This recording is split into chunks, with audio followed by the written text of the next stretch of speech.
Welcome to enrichminds.com and our session on mastering a balance sheet.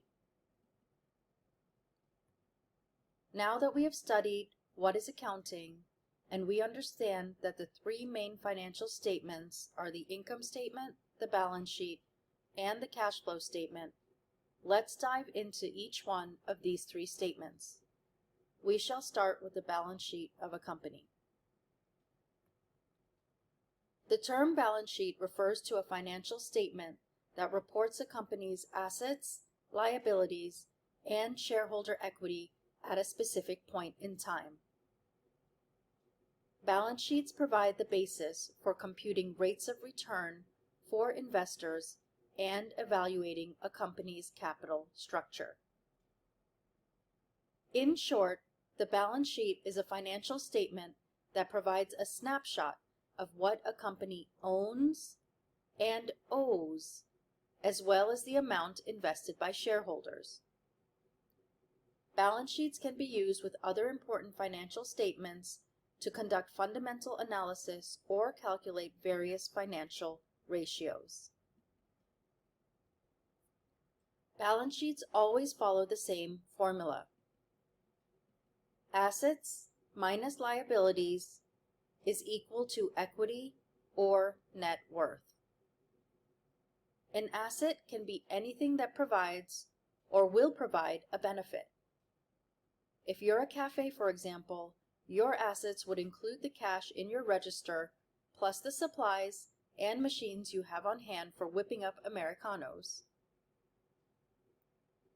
A liability is an obligation that will require a company or you to pay back sometime in the future.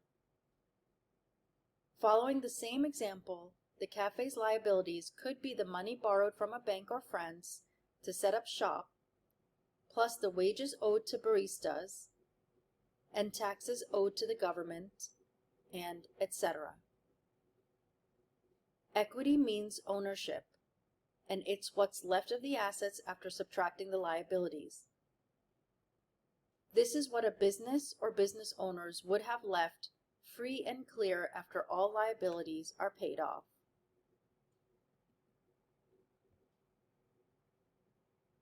This is another way of pictorially looking at it.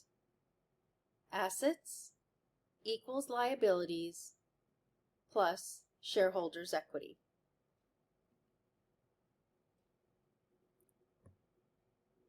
So let's understand what's included in a balance sheet.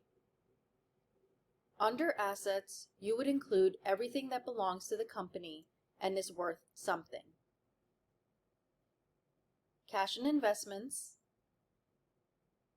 money to be received from customers, inventory and all raw material purchased that is not used yet, all machinery, computers, and equipment, land, and all property. You would also include intangible assets like patents, brand value, and goodwill. Under liabilities, you would include all debt that the company has to pay back, all monies that have to be paid to suppliers and vendors, all salaries to be paid to employees, all taxes that remain to be paid to the government, and all advance payments received from customers for which goods and services have not yet been delivered. And that leaves the equity section. This section includes the initial paid-in capital, or the money that the investors or business owners invested in the company, and then all accumulated retained earnings until that point in time.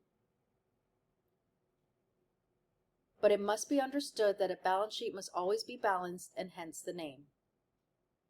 The left side is typically used for assets. On the right side, we have the liabilities plus shareholders' equity, and the two sides must always balance.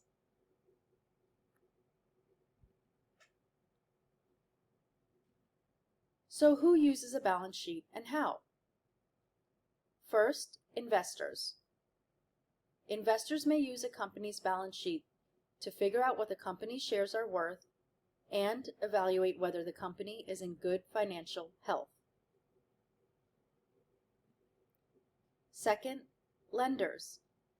Lenders may use a company's balance sheet to decide whether they should loan new money to the company and work out whether the company is likely to repay the money it's already borrowed. And third, management or company insiders. Company insiders may use the balance sheet to make sure it has enough cash handy to meet upcoming expenses and see how its assets and liabilities have changed since the last year. And you can use your own balance sheet to 1. Compare your debt to your assets to determine your net worth. 2. Identify the makeup of your assets, such as how much of your wealth comes from your house or from your retirement account. And 3. Make sure you have the resources available to meet your near-term obligations. As you read a balance sheet, it's good to keep in mind this general accounting rule. A balance sheet should always balance. Just like 2 plus 2 always equals 4, total liabilities plus equity should always equal total assets. An unbalanced balance sheet might indicate either an error in the math, misallocated assets and liabilities, or the need to call a financial expert. So this is just a simple balance sheet example of a hypothetical company. The assets are listed on the left-hand side, and the liabilities and shareholders' equity are tabulated on the right side. Make sure that the two sides always balance. Let's now watch a short video on balance sheet courtesy of HBS Online.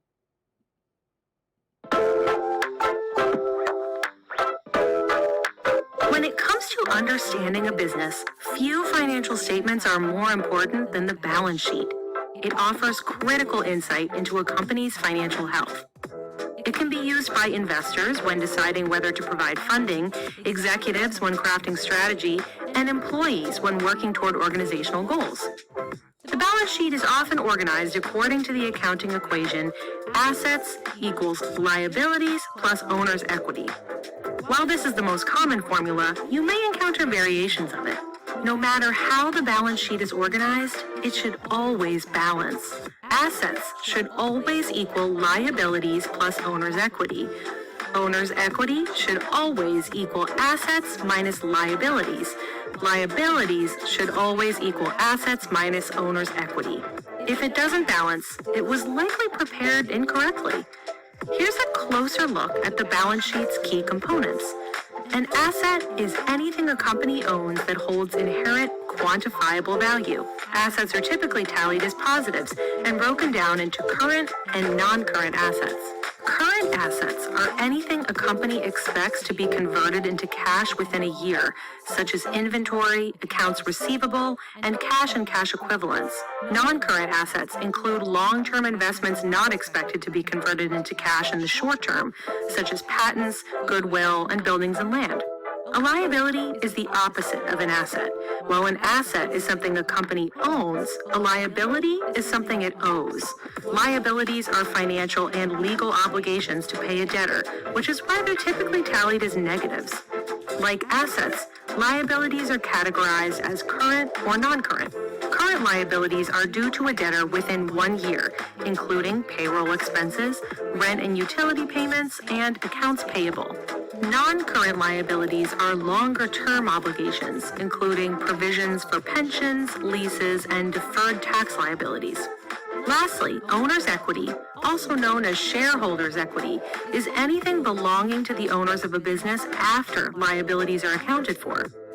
If you add up all the resources a business owns, its assets, and subtract all third-party claims, its liabilities, the residual leftover is owner's equity.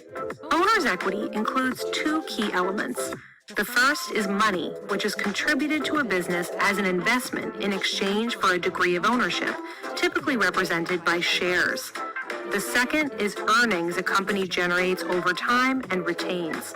To see these components in context, here's a balance sheet for a fictional company. It tells you the reporting period ended on November 30, 2020, and compares against a similar reporting period from the previous year. It also tells you the company's assets totaled $60,173, including $37,232 in current assets and $22,941 in non-current assets. The company's liabilities totaled $16,338, including $14,010 in current liabilities and $2,328 in non-current liabilities. It retained $45,528 in earnings during the reporting period, slightly more than it did a year prior. So how can business professionals use this information? Well, the balance sheet serves different purposes depending on who reviews it. When reviewed internally, it gives insight into whether a company is succeeding or failing. Stakeholders can use that knowledge to double down on successes, correct failures, or pivot toward new opportunities. When reviewed externally, it conveys what resources are available to a business and how they're financed, which helps investors decide whether it's wise to support it financially. External auditors can also use the balance sheet to ensure a company complies with the reporting laws it's subject to. It's important to remember the balance sheet is always based on past data and communicates information as of a specific date. While you can use it to predict performance, past results don't guarantee what will happen in the future. So, in summary, we must always remember that first, the balance sheet is an essential tool used by executives, investors, analysts, and regulators to understand the current financial health of a business. And second, it is generally used alongside the two other types of financial statements, the income statement and the cash flow statement. Thank you for your time. Until next time then, stay enriched and strong.